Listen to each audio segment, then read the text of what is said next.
Assalamualaikum warahmatullahi wabarakatuh. Sebelum tausiah dimulai, kita baca kalimat tauhid dulu ya sahabat-sahabat Haramain Petualang.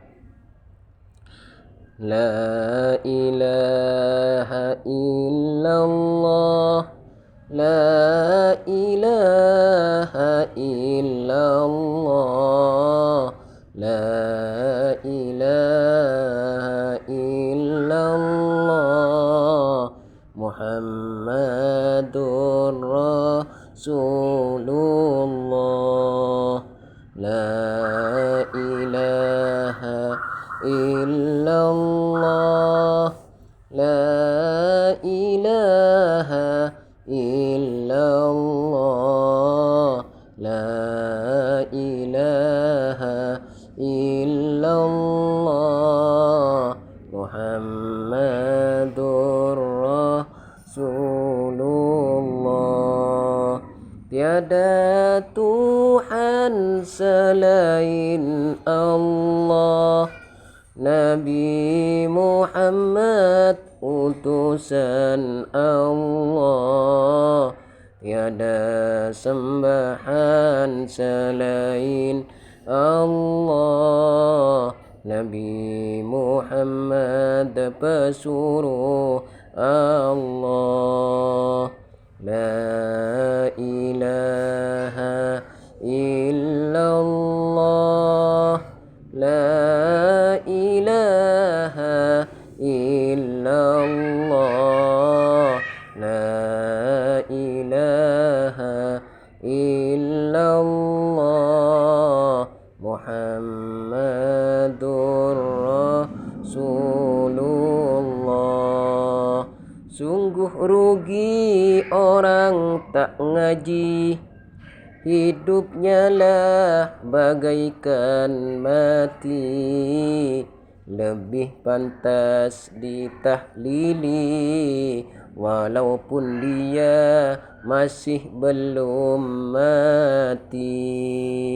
La ilaha illallah, la ilaha illallah, la ilaha illallah, Muhammadur Rasulullah. Panjang umur tiada berguna jika jelek perbuatannya, makin besar perkaranya, makin lama di nerakanya.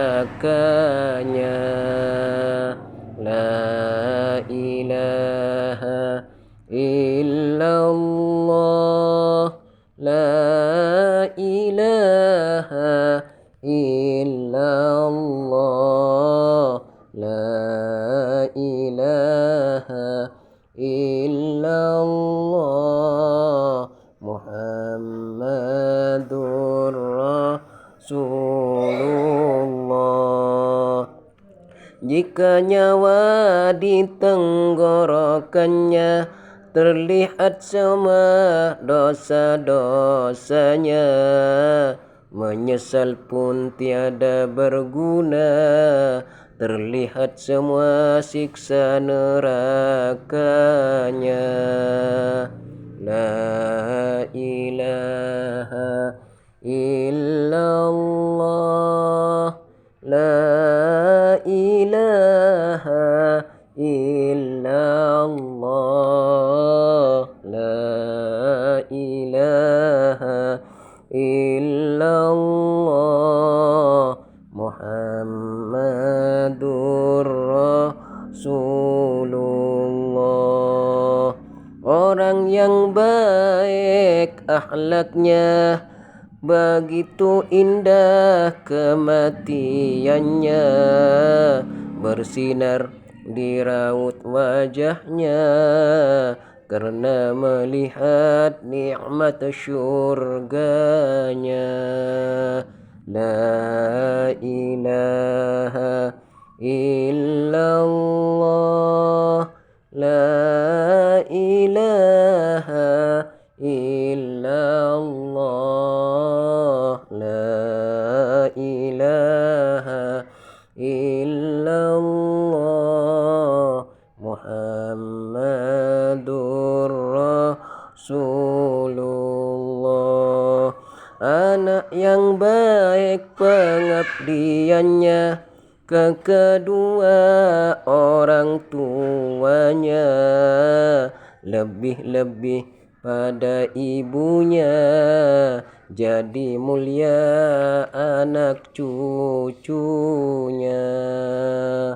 La ilaha illallah, la ilaha illallah, la ilaha illallah, Muhammadur Rasulullah. Anak yang jelek akhlaknya kepada orang tuanya, menutup pintu surganya, membuka pintu nerakanya. La ilaha illallah, la ilaha illallah, la ilaha illallah, Muhammadur Rasulullah. Allahumma salli wa sallim wa barik alaihi wa ala alihi wa sahbihi. Assalamualaikum warahmatullahi wabarakatuh. Bismillahirrahmanirrahim. Alhamdulillahi rabbil alamin. Assalatu wassalamu ala ashrafil anbiya'i wal mursalin, Sayyidina wa maulana Muhammad Abil Qasimil Amin wa ala alihi wa sahbihi ajma'in.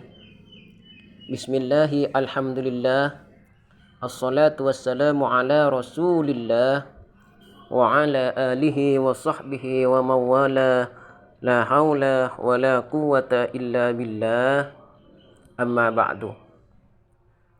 Yang kami hormati dan kami takdimi para alim ulama, para sayyid, para syarif, para masyayikh, para habaib, para asatidzah, bapak-bapak, ibu-ibu, para PNS, para dosen, sahabat-sahabatku dimanapun berada, wabil khusus sahabat-sahabat Haramain Petualang dan mustami'in mustami'at dimanapun berada, dan yang menonton video ini, channel ini, semuanya tanpa mengurangi rasa hormat kami hormati dan kami cinta sayangi. Alhamdulillahirabbil alamin, masyaallahu kana wa ma lam yasha' lam yakun, wala haula wala quwwata illa billahil aliyyil azim. Kami bersyukur kepada Allah Subhanahu wa taala, di mana pada saat ini kami masih diberi kesehatan, kesempatan, hidayah dan inayah dari Allah Subhanahu wa taala, bisa berjumpa, bisa memberikan sedikit masukan tausiah kepada sahabat-sahabat Haramain dimanapun berada. Semuanya berkat hidayah dan inayah dari Allah Subhanahu wa taala. Salawat dan salam tidak lepas kami haturkan keharibaan, senantiasa kami haturkan keharibaan baginda Nabi besar Muhammad sallallahu alaihi wasallam, karena kita bisa terangkis dari jurang kehinaan, dari jurang kekufuran, dari jurang kenistaan, menuju alam yang terang benderang seperti sekarang ini, semuanya berkat jasa-jasa baginda Nabi besar Muhammad sallallahu alaihi wasallam. Sahabat-sahabat Haramain Petualang yang kami hormati dan kami takdimi, untuk saat ini kita telah memasuki tanggal 9 bulan Muharram. Untuk itu besok kita memasuki tanggal 10 bulan Muharram atau yang kita kenal dengan Hari Asyura. Hari Asyura, hari pembebasan, hari pelepasan, hari kemenangan. Sahabat-sahabat Haramain, ada beberapa keutamaan di bulan Muharram ini. Maka kita sebelum memasuki Asyura, kita lanjutkan dulu tentang asal muasal tahun Hijriyah. Tahun Hijriyah ini yaitu diambil dari hijrahnya baginda Nabi besar Muhammad sallallahu alaihi wasallam dari Mekah, dari Hijaz, Mekah Al-Mukarramah, hijrah ke Habsah, Madinah Al-Munawwarah, yang dimulai oleh baginda Nabi pada tanggal 1 bulan Muharram. Baginda Nabi ketika itu karena Islam telah menyebar di Mekah Al-Mukarramah, orang-orang Quraisy telah banyak dan tidak terbendung untuk masuki agama Islam, maka orang-orang Quraisy, orang-orang kafir Quraisy berkeinginan untuk membunuh baginda Nabi besar Muhammad sallallahu alaihi wasallam dengan menyewa pembunuh bayaran sebanyak 40 orang. 40 orang pembunuh bayaran. Sehingga pada malam tanggal 1 bulan Hijriah, pada tanggal 1 Muharram, rumah baginda Nabi dikepung oleh 40 orang pasukan yang dikomandoi oleh Abu Sufyan dan Abu Lahab dan Abu Jahal. 40 orang ini mengepung rumah baginda Nabi untuk membunuh baginda Nabi di tengah malam. Namun Allah Subhanahu wa taala menurunkan wahyu dengan menurunkan wahyu yang berbunyi, waja'alna min baini aydihim sadda wa min khalfihim saddan fa awshaynahum fahum la yubsirun. Sebenarnya baginda Nabi sahabat takut, sudah tahu bahwa beliau telah dikepung dengan Abu Bakar di rumahnya. Namun Allah Subhanahu wa taala memberikan perlindungan kepada beliau, bahkan menurunkan wahyu. Waja'alna min bain aydihim sadda. Walaupun mereka telah di tangan mereka telah terdiri, telah memegang beberapa senjata yang mematikan. Waj'alna min bain aydihim sadda wa min khalfihim sadda, dan di belakang rumah baginda Nabi, di antara rumah Baginda Nabi, wa min khalfihim sadda, di belakang rumah Baginda Nabi, mereka telah siap dengan senjata yang terhunus untuk membunuh Baginda Nabi. Fa aghshaynahum fahum la yubsirun. Namun mereka itu Allah butakan matanya, Allah butakan mereka, tidak melihat bahwa baginda Nabi keluar rumah, sehingga mereka itu tidak melihat apa-apa sama sekali. Jadi baginda Nabi sahabat Haramain Petualang takut untuk keluar rumah, sehingga oleh Allah itu, jangan takut Muhammad, keluarlah, hijrahlah ke Madinah Al-Munawwarah. Jadi baginda Nabi keluar, namun orang-orang kafir ini sahabat enggak melihat, bahkan mereka ketiduran, sampai oleh baginda Nabi itu rambut mereka, kepala mereka itu dikasih debu semuanya. Sehingga ketika para 40 pembunuh bayaran ini bangun dari tidurnya, ketika mereka mendobrak pintu baginda Nabi, namun apa yang terjadi? Tempat tidur baginda Nabi sudah digantikan oleh Mbah Sayyidina Ali karramallahu wajhah. Jadi Imam Ali yang menggantikan tidurnya. Maka baginda Nabi sebelum berangkat bilang kepada Mbah Sayyid Ali karramallahu wajhah, Ali, kamu mau menggantikan tempat tidurku? Kata baginda Nabi. Mbah Sayyid Ali menjawab, labbaik ya Rasulullah, na'am ya Rasulullah. Ini bukan menggantikan kedudukan sahabat, bukan menggantikan kedudukan raja, tapi menggantikan kedudukan mati. Mungkin kita bayangkan ya sahabat, kita bayangkan bersama, coba kita bayangkan Siapa yang mau menggantikan mati, ini Mbah Syed Ali sudah tahu bahwa bahwa baginda Nabi ini akan dibunuh, tapi beliau dengan tabah dan sabar, dengan taat, beliau mau menggantikan tempat tidurnya beliau dengan selimut beliau. Nah, ketika orang kafir yang 40 ini mendobrak pintu baginda Nabi telah tidak ada, bahwa mereka akan menghunuskan pedangnya ke tempat tidur Nabi. Ternyata setelah dibuka selimutnya, ternyata yang tidur bukan baginda Nabi tapi Mbah Sayyid Ali karamallahu wajhah. Lalu mereka bilang, "Loh, kok kamu Ali? Kemana Muhammad?" Kata Mbah Sayyid Ali, "Loh, kenapa kalian nanya sama saya? Kan kalian yang mengepung Rasulullah SAW sejak tadi malam," kata Mbah Ali. Kata Imam Ali karamallahu wajhah. Akhirnya orang-orang kafir ini tidak takut juga ya sahabat, karena mereka itu sudah tahu bahwa Imam Ali ini juga putra seorang cucunya seorang pendekar Quraisy. Sudah tahu cara perangnya dalam bertempur. Mereka sudah tahu kehebatan Mbah Syed Ali karamallahu wajhah, sehingga mereka tidak ngapa-ngapain. Akhirnya mereka itu mengejar Nabi Muhammad SAW sampai dilacak kudanya, dilacak jejak kudanya, sehingga kuda tersebut hilang di Gua Thur. Akhirnya setelah di Gua Thur, mereka mengepung Gua Thur. Ini anehnya ya sahabat, anehnya ketika baginda Nabi ini sembunyi di Gua Thur, sebelum masuk di sana itu ada laba-laba membuat sarang. Lalu baginda Nabi masuk dalam gua tersebut, laba-laba telah selesai, dan di pintu Gua Thur itu ada burung lagi mengeram. Sehingga mereka orang-orang kafir Banu Umayyah ini berdebat. Ada yang sebagian mengatakan bahwa Muhammad ada di dalam, pasti ada di dalam. Ada sebagian mengatakan tidak mungkin, kalau Muhammad ada di dalam pasti sarang laba-laba ini akan hancur. Sehingga Allah Subhanahu wa taala melindungi utusannya dengan beberapa macam cara. Apalagi cuma melindungi baginda Nabi. Allah Subhanahu wa taala Maha Besar, Maha Raja di Raja, Maha Kuasa.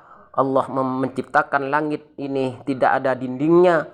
Allah menciptakan langit tidak ada pangpangnya. Apalagi cuma melindungi baginda Nabi, utusannya dari serangan dari pembunuh bayaran ini. Akhirnya mereka setelah berdebat, makanya ya sahabat-sahabat, ini yang 40 ini tidak rukun sebenarnya. Orang-orang kafir ini sebenarnya sebenarnya pembunuh bayaran ini di hatinya itu tidak rukun, tidak kompak. Itu ya sahabat. Cuma di kelihatannya saja kompak, tapi mereka itu tidak kompak.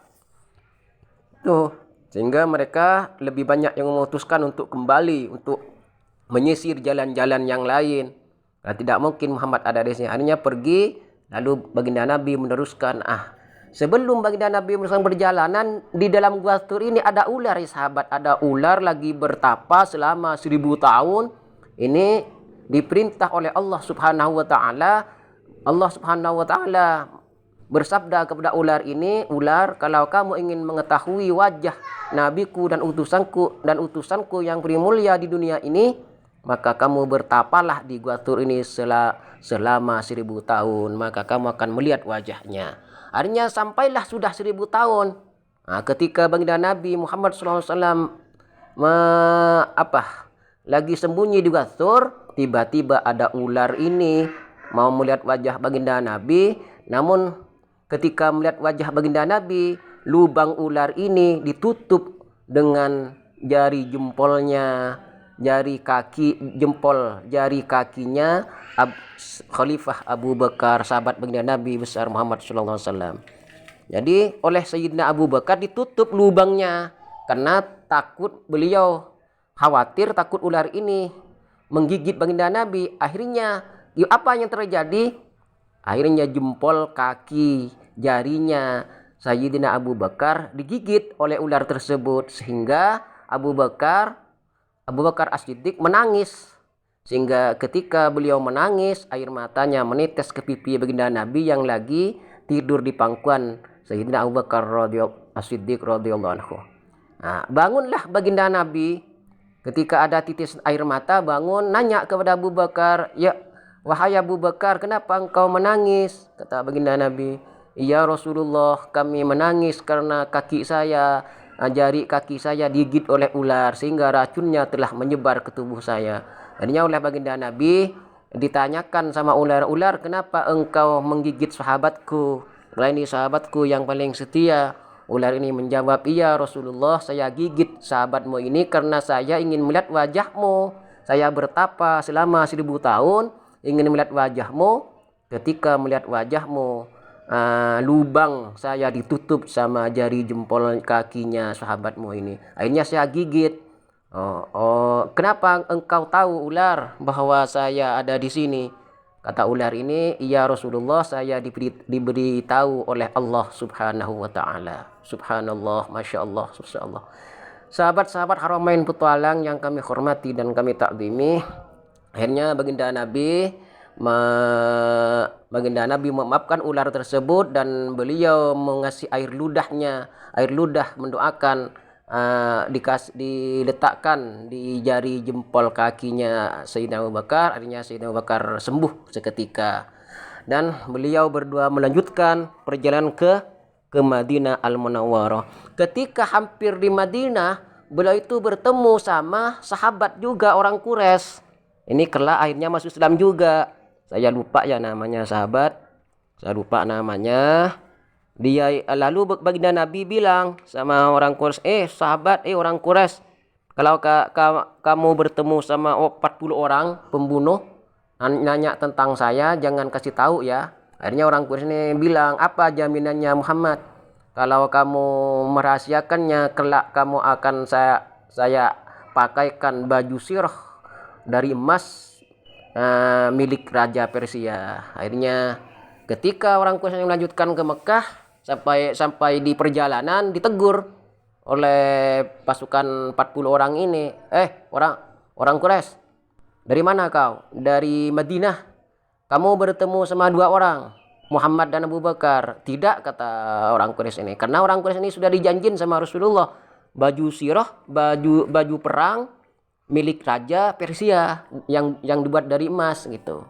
Akhirnya selamatlah baginda Nabi sampai ke kota Habsah, kota Madinah Al-Munawwarah. Sampai di kota Madinah, beliau disambut oleh sahabat-sahabat yang telah hijrah terlebih dahulu dengan pembacaan selawat, "Tala'al badru alaina min thaniyatil wada' wajaba syukru alaina mada'a lillahi da' ayyuhal mab'utsu fina ji'ta bil amril muta' ji'ta syarraktal madinah wamhu anna sayyi'at." Sahabat-sahabat Haramain Petualang yang kami hormati dan kami takzimi, jadi tahun hijrah ini diambil dari hijrahnya baginda Nabi mulai dari tanggal 1 Muharram sampai seterusnya dihitung pada tahun tersebut. Baginda Nabi hijrah pertama yaitu hijrah tahun Hijriah yang pertama, sampai sekarang sudah sampai tahun 1445 Hijriah dari masanya baginda Nabi sampai ke sekarang. Sedangkan Masehi itu diambil dari kisahnya atau dari diangkatnya Isa Al-Masih Ibnu Maryam, Isa Al-Masih Masehi. Ya, ketika Nabiullah Isa Ibnu Maryam diangkat oleh Allah dan orang yang mau membunuh ini wajahnya disamakan oleh Allah dengan Nabi Isa, akhirnya mereka yang disalib, orang Yahudi yang disalib yang wajahnya sama dengan Nabi Isa, ketika disalib itu dihitunglah wafatnya Nabi Isa ini ya orang yang wajahnya disamakan Nabi Isa, lah anggap saja diangkatnya Nabi Isa, dihitung mulai itu, maka dinamakan tahun Masehi Nabi Isa Al-Masih, Nabi Isa Al-Masih Ibnu Maryam. Sampai sekarang tahun Masehi sudah sampai tahun 2023 Masehi. Sahabat-sahabat Haramain Petualang yang kami hormati dan kami takzimi, ada beberapa keutamaan setelah sampai di Madinah tanggal 10 Muharram. Baginda Nabi ini bertemu banyak orang-orang Yahudi menyambutnya, orang Islam dan orang Yahudi. Nah, ketika itu Rasulullah SAW bertanya, melihat orang Yahudi ini lagi berpuasa Asyura. Lalu Rasulullah SAW bertanya, Yahudi, kenapa kalian berpuasa pada tanggal 10 Muharram ini? Kata orang Yahudi, iya ya Rasulullah, na'am ya Rasulullah, fi yaumil an, di hari sekarang, najallahu Musa wa aghraqa Fir'aun. Karena pada hari ini diselamatkannya Nabiullah Musa dan ditenggelamkannya Fir'aun di Laut Merah, kata orang Yahudi. Akhirnya kami berpuasa ya Rasulullah. Akhirnya Rasulullah SAW menjawab juga, saya lebih berhak timbang kalian, kata Rasulullah, kata Nabi Muhammad SAW. Akhirnya Rasulullah menyuruh kepada umatnya, sum alal muslimin. Akhirnya Rasulullah memerintahkan amar taum bisaum. Akhirnya baginda Nabi memerintahkan kepada kaumnya kepada umatnya untuk berpuasa, tapi puasanya tidak sama dengan orang-orang Yahudi. Kalau umat Islam berpuasa 3 hari atau 2 hari, tanggal 8, 9, 10, atau tanggal 9, tanggal 10, atau tanggal 9, 10, 11, atau tanggal 8, 9, 10, tidak sama. Kata Rasulullah, jangan sampai sama puasa kalian dengan orang Yahudi. Karena pada tanggal Asyura ini, pada tanggal 10 Muharram, orang Yahudi juga berpuasa. Jadi kata baginda Nabi, umat Islam berpuasa di hari Asyura tidak boleh sama dengan puasanya orang Yahudi. Sahabat-sahabat Haramain Petualang yang kami hormati dan kami taklimi, ada beberapa keutamaan di hari Asyura ini ya sahabat. Yang pertama, keutamaan tersebut diangkatnya, yaitu dibertemukannya Nabiullah Adam alaihissalam dengan istrinya Siti Hawa selama 300 tahun. Beliau diturunkan oleh Allah dari surga ke bumi, akhirnya berpisah dengan istrinya selama 300 tahun. Pada tanggal 10 bulan Muharram beliau dibertemukannya. Yang kedua, diangkatnya Nabiullah Idris alaihissalam ke atas surga. Yang ketiga, ditenggelamkannya Fir'aun dan diselamatkannya Nabiullah Musa alaihissalam. Yang keempat, pada tanggal 10 Asyura ini didinginkannya api, diselamatkannya Ibrahim alaihissalam ketika dibakar oleh Namrud. Yang kelima, dikeluarkannya Nabiullah Yunus alaihissalam dari perut bumi, dari perut ikan besar, dari perut ikan paus di laut, di dalam lautan. Yang selanjutnya diselamatkannya Nabi Nuh alaihissalam dari banjir bandang yang menelan banyak korban. Dan yang selanjutnya diselamatkannya, diangkatnya Nabiullah Isa Al-Masih Ibnu Maryam dari bumi ke atas surga. Dan yang terakhir diselamatkannya Nabiullah Muhammad alaihissalam dari pembunuh bayaran pada tanggal 10 Muharram atau hari Asyura. Dan juga jelaslah sudah bahwa hari Asyura ini ada termasuk hari pelepasan, hari kemerdekaan, hari kemenangan bagi umat Islam, bagi Nabiullah dan utusan Allah dan kaum muslimin muslimat. Dan ada beberapa dan tidak sedikit para ulama, di antaranya yang Sunan Ampel dulu untuk memerintahkan kepada umat Islam, memerintahkan kepada umat Islam agar di bulan Muharram yaitu banyaklah bersedekah, di antaranya bersedekah bubur ayam. Dan juga di bulan Safar nanti bersedekah, banyak-banyak juga bersedekah. Di bulan Safar ini nanti namanya bubur Safar atau bubur yang manis, yang ada gulanya, yang ada bundar-bundarnya, yang dibikin dari tepung beras. Maka di bulan Muharram dan bulan Safar ini kata orang-orang Jawa termasuk bulan naas, maka oleh yang Sunan Ampel dulu dianjurkan, walaupun tidak diwajibkan tapi dianjurkan untuk kaum muslimin agar banyak-banyak bersedekah, diantaranya membuat bubur ayam yang bikin dari beras dan bubur safar yang dibikin dari beras dan gula.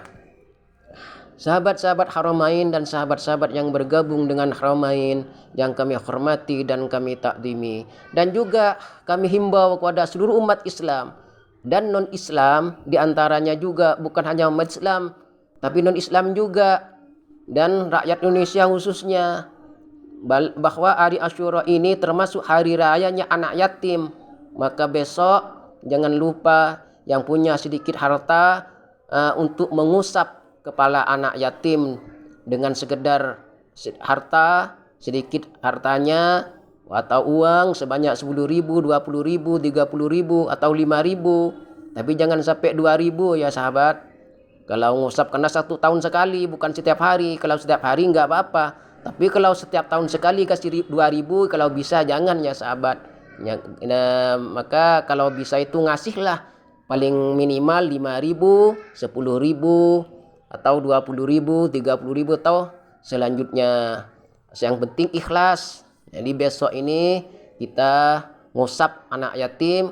Kenapa kok baginda Nabi menganjurkan itu? Karena agar anak-anak yatim juga mendapat perhatian, mendapat rezeki, sama-sama merasakan nikmat dari Allah Subhanahu wa taala dan sama-sama merasakan kasih sayang dari orang-orang lain, karena orang tuanya sudah wafat, sudah meninggal, sehingga diusap kepalanya dengan diikuti uang, sedikit harta.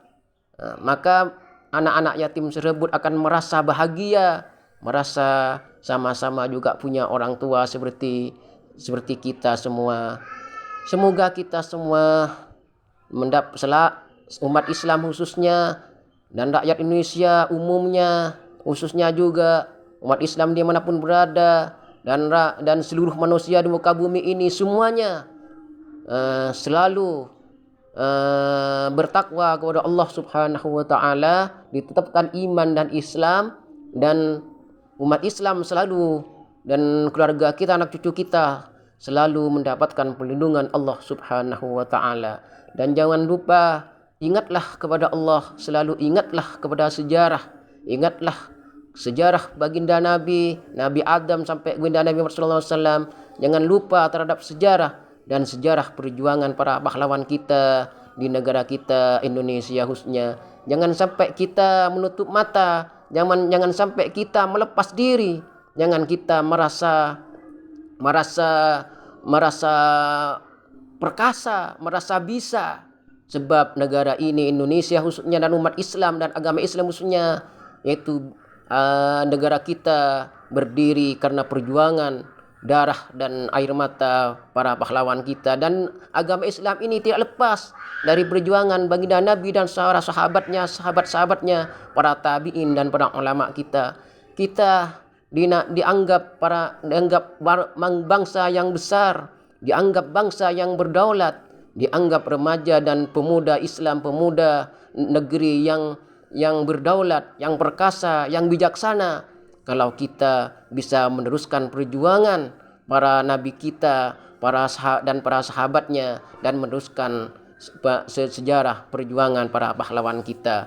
Kita tidak melupakan sejarah pahlawan kita, berarti kita termasuk pemuda dan remaja dan bangsa yang besar, bangsa yang bijaksana, bangsa yang tidak menutup mata. Hanya ini yang dapat kami sampaikan, kurang lebihnya minta maaf. Kalau ada kesalahan dan kekurangan tolong diperbaiki, karena kami sama-sama manusia yang tidak lepas dari salah dan dosa. Maka kami tidak ingin ketika kelak meninggal tidak ingin punya kesalahan sedikit pun. Kepada sahabat Haramain Petualang, diperbaiki apa yang salah yang kami sampaikan ini, namun semoga Kalau benar dari Allah Subhanahu wa taala, kalau salah dari diri kebodohan kami sendiri. Wa in ahsantu kalami fa minallah wa in akhtatu kalami min nafsik wal afwa minkum. Assalamualaikum warahmatullahi wabarakatuh. Salam Haramain Petualang.